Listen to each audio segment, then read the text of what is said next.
नमस्कार, जोहार। मेरा नाम चितरंजन कुमार है और आप देख रहे थे भारत मित्र।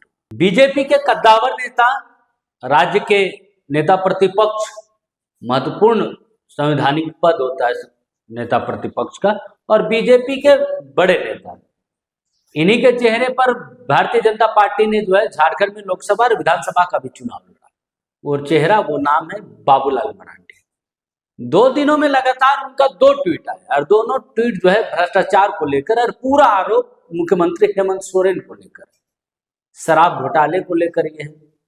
अब ऐसे समय में इनका बाबूलाल मरांडी का ये ट्वीट आया है जब राज्य में राज्यसभा का चुनाव होना है। राज्यसभा चुनाव को लेकर गणित जो है वो लगाए जा रहे हैं कि कौन किसके पाले में वोट करेंगे। विधायकों का समीकरण जुटाया जा रहा है, क्योंकि विधायकों का समीकरण इसलिए जुटाया जा रहा है क्योंकि भारतीय जनता पार्टी के पास वो बहुमत राज्यसभा जीतने का नहीं, इसीलिए बहुमत जो है वो जुटाया जा रहा है।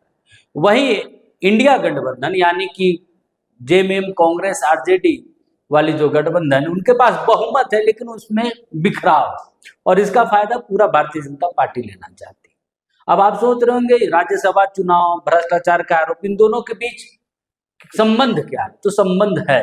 ऐसे समय में बाबूलाल मरांडी का ट्वीट आना, हालांकि वो पहले भी इस तरीके के ट्वीट कर चुके हैं, लेकिन इस ट्वीट के कई मायने बताए जा रहे हैं, कई मायने गिनाए जा रहे हैं। एक तो राज्यसभा का चुनाव चल रहा है। राज्यसभा चुनाव को लेकर सभी राजनीतिक पार्टियां जो अपनी अपनी तैयारी में जुटी है। भारतीय जनता पार्टी का पूरा कुनबा दिल्ली में, और दिल्ली में जोर शोर से तैयारी चल रही कि कैसे विधायकों का बहुमत भारतीय जनता पार्टी के पक्ष में किया जाए।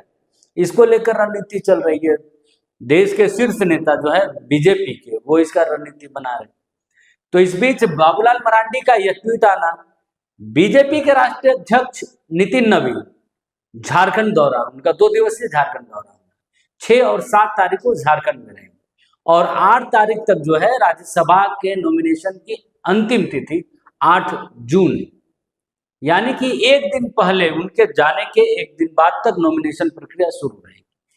तो इन सारी चीजों को जब आप देखेंगे कि एक तरफ मुख्यमंत्री को यह बताने की कोशिश की जा रही हो कि आप भ्रष्टाचार पर संलिप्त हैं, आपके कई जो है भ्रष्टाचार पर आपका कई जगह नाम है, चाहे वो शराब घोटाले हो, जमीन का मामला हो, इन तमाम चीजों पर आपका नाम है। तो इन सारी चीजों का ध्यान में रख कर आप राज्यसभा चुनाव का फैसला लें, एक ये इसकी भी चर्चा चल रही है।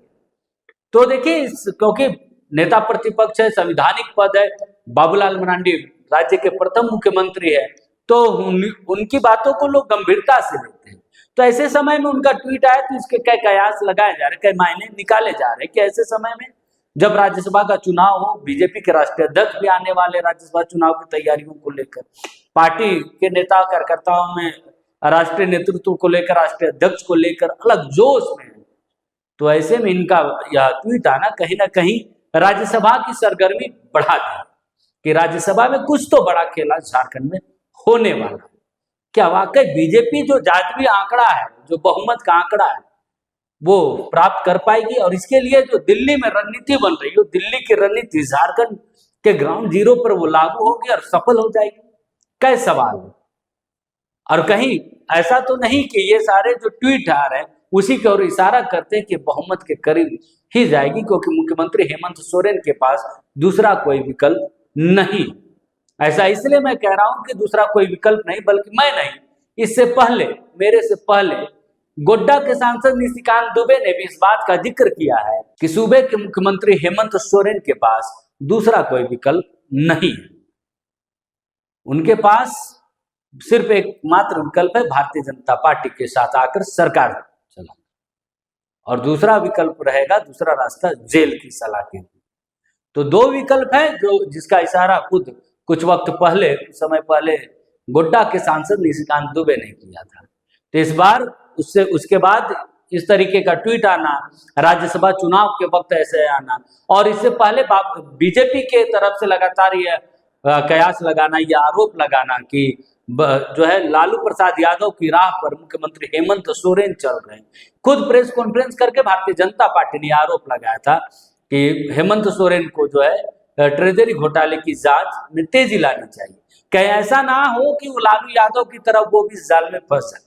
कहीं ये तो नहीं कि मुख्यमंत्री हेमंत सोरेन को एक मैसेज देने की कोशिश, भारतीय जनता पार्टी की तरफ से की जा रही है कि लालू प्रसाद यादव वाली अब गलती ना करें, क्योंकि लालू प्रसाद यादव अपने ही समर्थित सरकार यानी कि कांग्रेस की सरकार में ही वो उनके ऊपर शिकंजा कसा। तो कहीं ऐसा ना हो कि आप जिस चाल को चल रहे हैं कि आपकी चाल आप पर ही भारी पड़ जाए। कहीं ये तो मैसेज देने की कोशिश भारतीय जनता पार्टी की तरफ से नहीं की जा रही।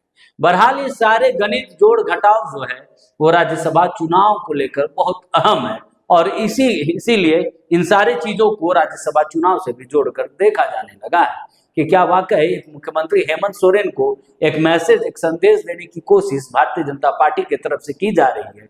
राष्ट्रीय अध्यक्ष के आगमन से पहले, कि उनके आने से पहले सब कुछ आलिस बेल हो जाए, ताकि हम गणित का आंकड़ा जो है राष्ट्रीय अध्यक्ष को बता सके कि हमारे समर्थन में इतने विधायकों का समर्थन है और हम राज्यसभा आसानी से जीत सकते हैं। बहरहाल ये गणित का जोड़ घटाव अंतिम समय पर ही पता चलता है, क्योंकि झारखंड इससे अछूता नहीं है। झारखंड के राज्यसभा चुनाव कई बार दागदार रहे हैं और झारखंड में हॉर्स ट्रेडिंग जो है ट्रेंड पर रहा है।